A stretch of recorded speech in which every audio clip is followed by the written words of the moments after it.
didn't want to talk about it. I felt that it was wrong to burden others with my problem by sharing just how much I was struggling with them. This was made all too easy last year with COVID restrictions, making it easier to excuse isolating myself in my room, not going out and enjoying all that Suffield and its community had to offer even during these trying times. However, in the end, this simply didn't work, and eventually putting up the facade of being a happy, dedicated, and engaged student just became simply exhausting. At some point towards the end of the year, I realized I simply couldn't keep it up any longer.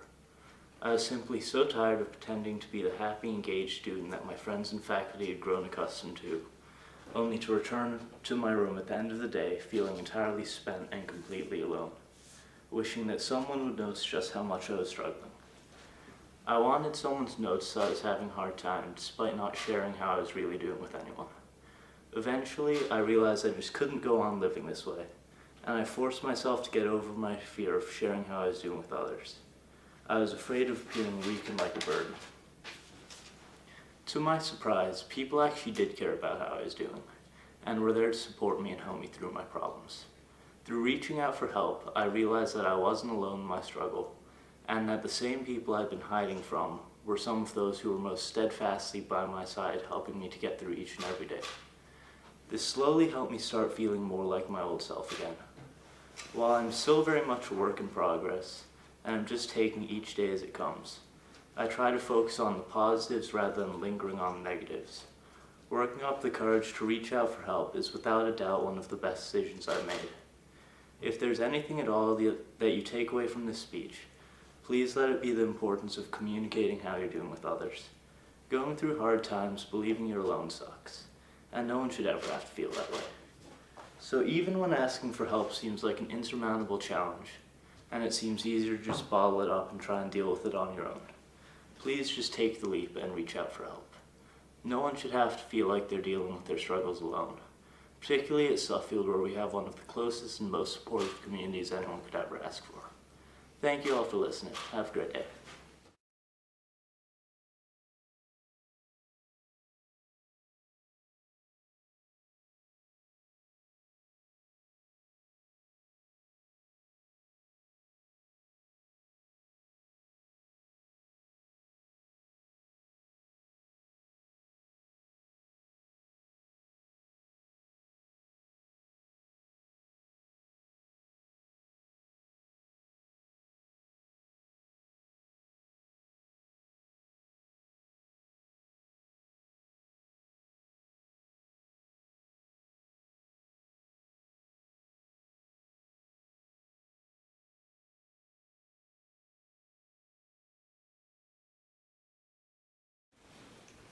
Hi, my name is Carly Litt, and I am a senior from Greenwich, Connecticut.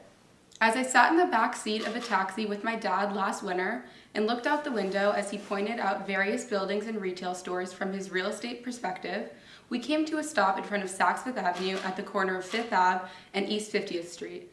I stared as people flowed in and out with shopping bags in hand and dressed in chic outfits to match the cool mid-December afternoon. I tuned out my dad's voice, going on and on about the value of the entire city block, which Saks had been home to since 1924. I had always wanted to work in fashion, but I knew I couldn't be a designer because my passion to work in business was my biggest dream. I had thought for the past 16 years of my life that I would always be a person who loved to shop, but never got to work in the fashion industry until that day as I was drawn into the sparkling windows of Saks. I realized that retail was not only about designers and seamstresses, but it was about the real estate, marketing, finance, and much more. I could feel my heart race as I turned to my dad, who was mid-sentence, and I interrupted him to tell him what I had just realized. We looked at each other with grins from ear to ear as we discussed my passions and future. That upcoming summer, I commuted from Greenwich to Washington Square Park to attend my Monday through Thursday macroeconomics class at NYU. I formed a relationship with a businesswoman named Chrissy that summer. She had been the global president of Free People for 16 years and embodied many of my passions. That summer, as I studied economics and learned more and more about the business side of retail, my hopes to follow my dream career path became so much more realistic.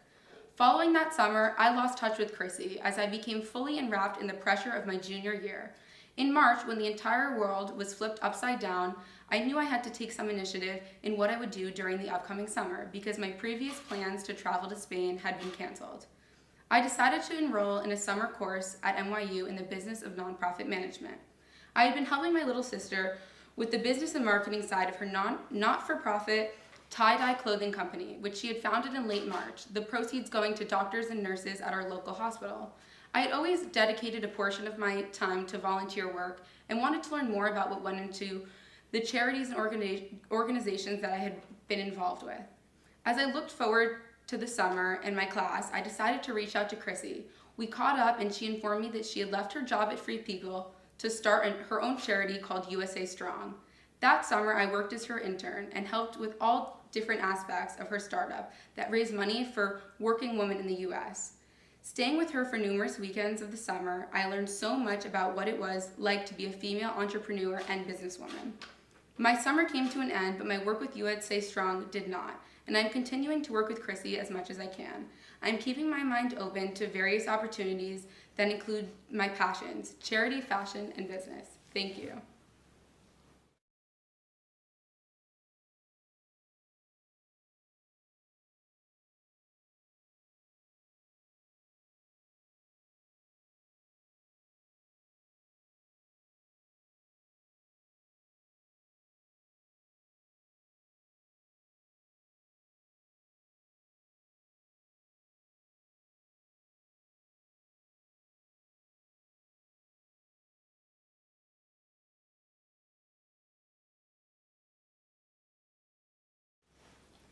The process.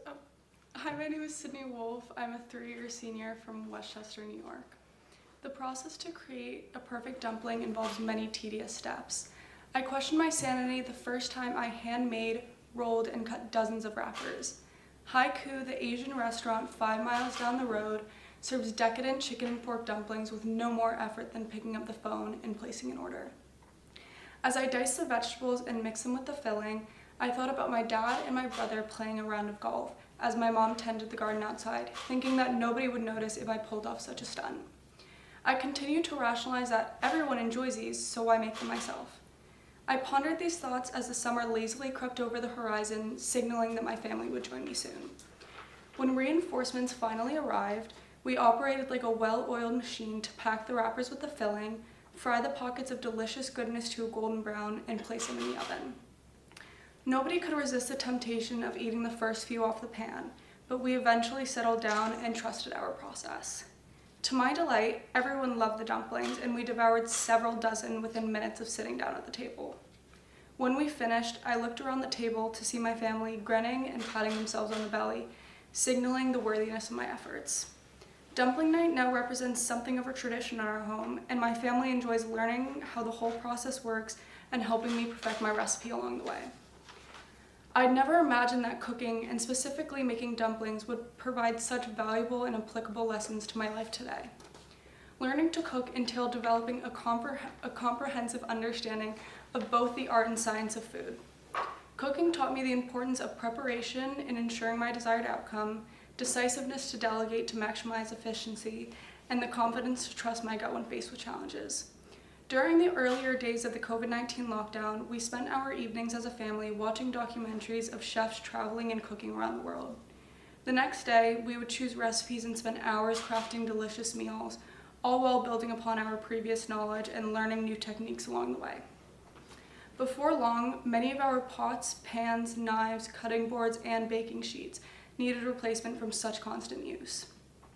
One of our frequent trips to the kitchen supply store, we purchased a dumpling press because it boldly advertised the ability to have half the preparation time of making dumplings.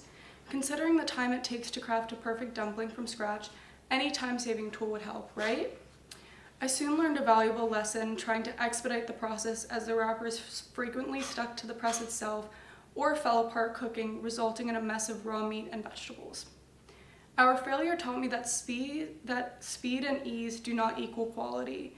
The dumpling press provided a concrete example that shortcuts cannot replace doing things correctly, and that attention to detail and trusting the process produces better results and a more personal satisfaction.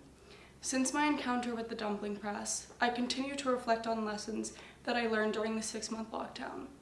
I approach collaboration and problem solving with a newfound positive attitude and an open mind, relishing the challenges that life presents. I feel open to trying new and different things, even if they seem difficult, because I realize that some of the strongest lessons in life can come from rolling up your sleeves and making dumplings.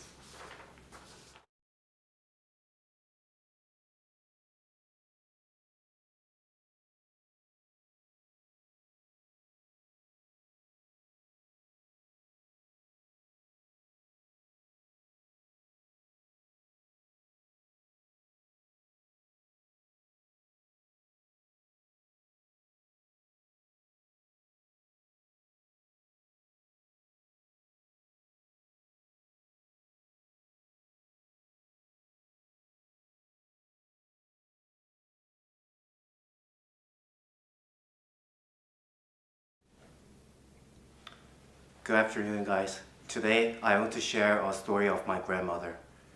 The person I admire most is also the person who has influenced me a lot. It is my grandmother. On Sunday, when I woke up at 5 o'clock to study for the final exam in Korea, I felt really tired of studying and even of opening my eyes. Although my health had been ruined due to lack of sleep, I could not take care of it because of the upcoming test. The exam will start on Monday and end on Thursday. I crammed for it, and my friends and I support each other. At 7 a.m., my grandmother called me to have breakfast. I told her in a loud voice, because she could not hear it unless I almost shouted, that I could not go to her house because I was busy. But she said, "I've already prepared breakfast for you, so come to my house in 15 minutes. When I tried to repeat no, she hung up the phone. It was her special personality, rushing to be done before anyone could answer. I had no time to get there and have a special meal, but my parents forced me to go to my grandmother's house. I just wanted to lie down in my bed. I wanted to throw my books. I had become more agitated because I was so sleepy, but I went there, taking control of my emotions. I phoned my grandmother, and she said that she felt sorry that she could not have cooked for me since I studied abroad. She said Koreans do not eat greasy food. I told her that Americans eat salads to be healthy. Then she asked me if my dorm parents could cook for me. I said no. Then she asked me why. I explained they do not eat how to cook kalbi. They are not Koreans. They are Americans. They are accustomed to eating breads, cereal, salads, and steak. I could hear my grandmother's face was wrinkled as she said angrily, Yeah. How can they eat the same every day? How can they live without rice and kimchi? These are basic side dishes. I just laughed and said, it's okay. That is the reason why I am studying in US. I want to learn American culture. In my mind, however, I answered her this way. I do not know, grandmother. I sometimes wonder why I cannot eat what I want. Sometimes I forget the reason why I am in America. I feel homesick, which you might not know. When I was first frustrated with life abroad, I was sick of eating American food. When I first remembered that I was Lee Jung-hwan, long ago, I was Henry Lee, and when I could hardly find the self that had come from Korea, I wanted to eat kalbi that you made for me. When I arrived, my grandmother welcomed me with the smell of soy sauce marinated steak added to the fragrant rice. As soon as the smell hit my nose, I relented and realized how relieved I was to be taking a break from studying. I rushed to the table and became ecstatic when I saw the lovely dishes. Among the plates, one was piled high with black, brownish, smoky, medium-cooked kalbi, my favorite Korean steak. The meat was exquisite because it was from a grass-fed cow that did not exercise a lot, which made the meat easier to chew and more tender. The sweet, salty soy sauce was the finishing touch that made the meal more perfect. Without it, the meat would not have its unique flavor. The flavor of soy sauce in kalbi is indescribable. The sauce combines with the herbs of freshly cut green onion garnish and the highest quality beef to give the dish a richer flavor. This dish is more than kalbi. I want to have the food in which I can feel your hands making the meat with sauce and searing it. Your hands are full of effort, and your love towards me. It is without a doubt both the wonderful Korean dish and the grandmother who made it that I love the most. Thank you so much for listening to my speech.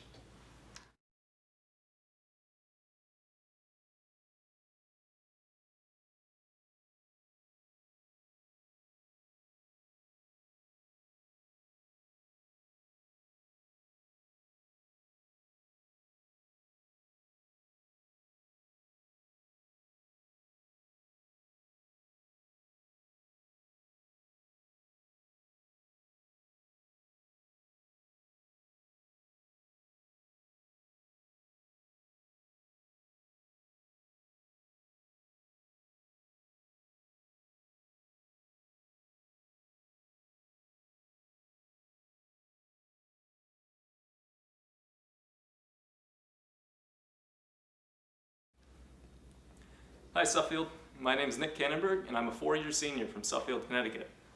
A while ago, someone asked me why I like computer science and programming. I never thought about it before, but for me the answer was pretty simple. I'm an analytical thinker and I often take the illogical approach to most challenges. But, seemingly contrary to this, I also enjoy art, a process that tends to be abstract with no set path to success. Programming, and more specifically game design, is a process that is both analytical and abstract. It allows me to make endless mistakes on the same problem, or on the same project, without any restrictions on time or size or materials. Coding allows me to create art without having any real artistic skill. It allows me to use my problem-solving skills to make something random, whether it be practical or just cool looking. For everyone who has had their interest piqued, I created a short video that'll give you some basic information and give you an idea of what you're in for when you decide to learn computer science. Thank you. So, you want to learn how to code? Well, buckle up, because I've got 3 minutes left in my speech to get you started down the winding path that is computer science. Step 1 is to pick a language. Here's a bunch to choose from. Don't worry, because there's no wrong answers. Every language comes with documentation, basically a book that the creator wrote about every feature the language has. You'll want to keep this on hand, since it'll be your first stop when you don't understand something. Step 2 is to find a code editor. An editor can help you keep track of your code, and it can also provide helpful suggestions when you get stuck. You could go with the industry standard, which is Visual Studio Code, but if you're like me, you'll pick the one with the coolest looking name. Well, everyone else is using this one. But man, look at this cool logo! Now that you have your language in your editor, it's time to get started. Best way to learn coding is by actually doing it, so I recommend starting small. Make programs that solve simple problems or make cool designs. Personally, when I started out, I spent a ton of time making cool screensavers and processing. You're going to run into roadblocks, and quite a few of them. It typically ends up being a surprise when something actually works on the first try. You'll find times when you're spending much more time fixing existing code than you spend writing new code. So don't stress, it's normal. As a matter of fact, it's so normal that if you were to Google the problem you were having, you'd likely find someone else who already found and solved the same issue. I have to be the first person that's had this bug. There's no way someone else has ran into this.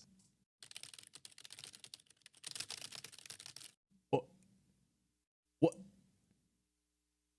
Okay. Thank you. All in all, a typical coding session will go something like this. Woo! Finally done with that section. Alright, let's see if it works. Oh, it's not running. Alright, well, I have an idea on this one. Let me go back and try and fix this. Oh, that wasn't it. Alright, well, let me look around a little bit. Maybe I can broaden it a bit. I'll fix this whole section instead.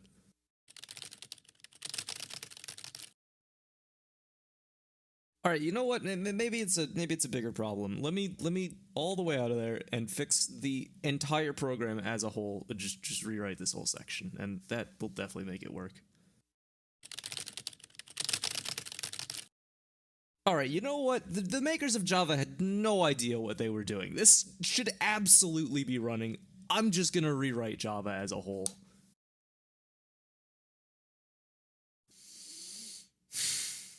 I don't understand. Oh, you missed a semicolon on this line. Oh, I missed a semicolon. Huh, you're right. Coding can get frustrating at times, and it's important to keep your goal in sight while you're working. Otherwise, it can get easy to get lost in side topics and spend too much time on parts that aren't important. Through my independent study this year, I learned a lot about how to set goals for myself and work towards a hard deadline, as well as realistically considering how long different sections of work will take.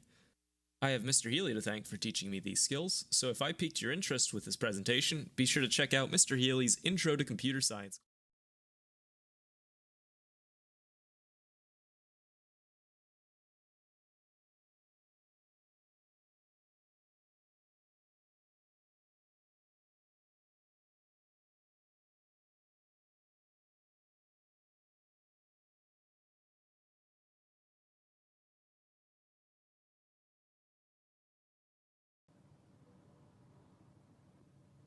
Hello, my name is Jangmin Song, and I'm a 3-year senior from Tokyo, Japan. First of all, I would like to thank my family, teachers, coaches, and friends who supported me through my Suffield career. Special thanks to Mr. Atkins and Mr. Warren, who strongly encouraged me to attend Suffield. I might have gone to another school without them. My Suffield life so far is fantastic. Today, I would like to talk about a lesson that I learned from my grandfather. I know many people already talked about their grandparents, but please listen to this story as one of them. As some of you may know, I came back to Suffield later and left Suffield earlier than everyone else in the fall term. My grandfather was in critical condition, and he passed away in late October. He was born in Korea during World War II, and he came to Japan to work and study when he was 13 during the war. Can you imagine yourself going to another country by yourself at that time?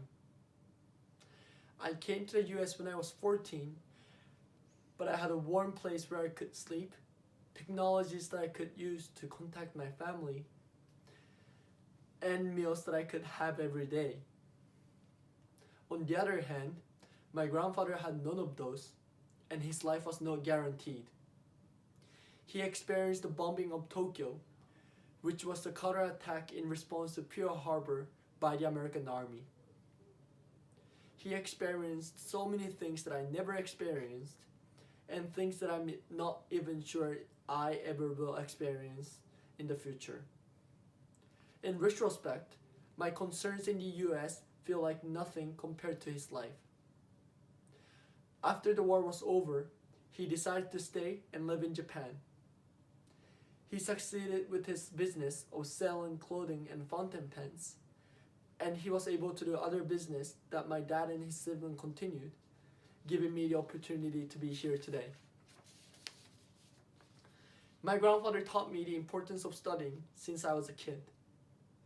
I did not take his words seriously, but I appreciate my grandfather for his lesson now, because I'm realizing recently that I can only study when I have time while I'm young and in school.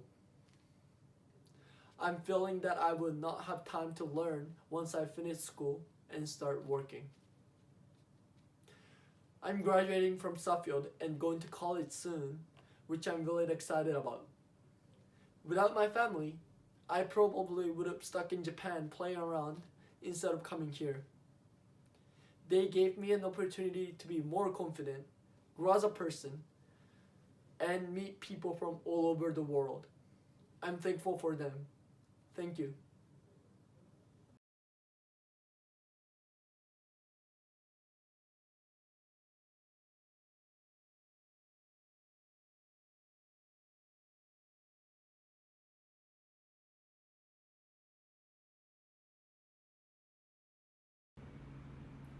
Hello everyone, my name is Elmpiya Sumbakul. I'm a 4-year senior from Nonthaburi, Thailand, and Suffield Academy is a special place. It's a place that brings everyone together. It's that place that allows us to succeed in our own world. It's a place that pulls out the best of us. But it's up to the individual how one is going to take advantage of this special place. Arriving on campus as a quiet little 14-year-old from a little province called Nonthaburi was quite intimidating. I would spend my first months arriving to classes, walking past the upperclassmen in the loud union, and try to skip as many activities as I could. I joined my first big activity winter term of my freshman year, which is squash. I tried out for the JV team and I got cut because I was way too bad. but it was the first of many activities that I did at Suffield. And it would be the gateway to the door that led me to joining more activities that were more community oriented, like fourth soccer. After becoming the manager for the varsity soccer team, I wanted to rekindle my childhood love for soccer with Mr. Yuan and the fourth soccer team. And I would do my best to provide entertainment for the community and bring people that were more reserved into the Suffield community. If we are continuing into the realm of sports activities, another one that I did was becoming the manager for the varsity field hockey team. I didn't feel like I owe anything to anyone or felt like I should do it to get it out of something. I simply did it for the experience and to be part of a team. Cheering on the players from the sideline brought a different type of fulfillment I had never felt before. And eventually proving my point about the strength of the Suffield community, the players would always be there for my squash matches the following season. I had a fair share of involvement within the entertainment realm of the Suffield Academy, from being a part of the Amazing Race production team as well as a saxophonist for the pit band for a few years. I never wanted to be the center of attention 9 times out of 10 you ask me, but it doesn't mean I can't be involved in a different aspect of the show. So I volunteered to be a part of countless places in the Suffield community. Believe me, if I was on campus right now, you would have already seen me somewhere. Other than keeping my schedule extremely busy on a day-to-day basis, I realized that there was one small action that I could do every day to make a large impact. The difference that one can make when walking by another and giving them a friendly smile instead of looking down on their phones is monumental. Back in my antisocial era, I had a goal of smiling 10 people a day, which was a lot, but I did it. And I knew that it made someone's day at least a little bit better, because I know this because one of them became my best friend eventually. If you ask me why Suffield Academy is a special place, I would give you an honest answer and say I really don't know. I can't really point my finger to it, but all I know is that this small place in Suffield, Connecticut is a place that brought me out of my shell. It's a place that allowed me to realize that I can have a place to stand in this world. It's a place that allowed me to meet a lot of people that I would call my best friends for the entire life. But most importantly, it is a place that I can call home. Thank you.